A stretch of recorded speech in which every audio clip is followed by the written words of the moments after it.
सर्दी पड़ने के कारण तीनों पक्षी ने लकड़ी बीन के नहीं आग जला ली।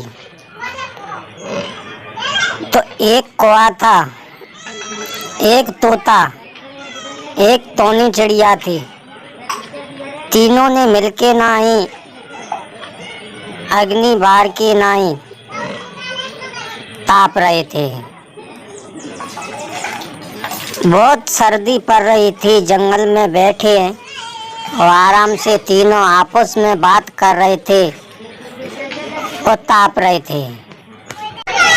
सर्दी पड़ने के कारण कबूतर चादर ओढ़ के नहीं बैठ गया।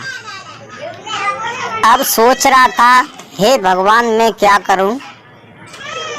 तो भगवान का भजन कर रहा था, सीताराम राधे श्याम बोल रहा था। और जंगल में से लकड़ी बीन के नहीं उसने आग बार ली थी।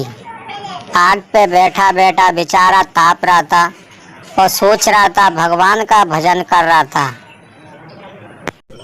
सर्दी के कारण टोनी चिड़िया जंगल में आग नहीं बार के नहीं बैठी है, बेचारी ताप रही थी, चादर ओढ़ के बैठी थी और आपस में बतरा रही थी, मनोरंजन कर रही थी।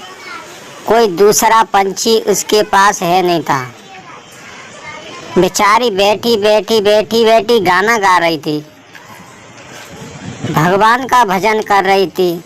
उसकी सर्दी घट गई थी तो बेचारी आराम से बैठी है, सोच रही थी मैं क्या किधर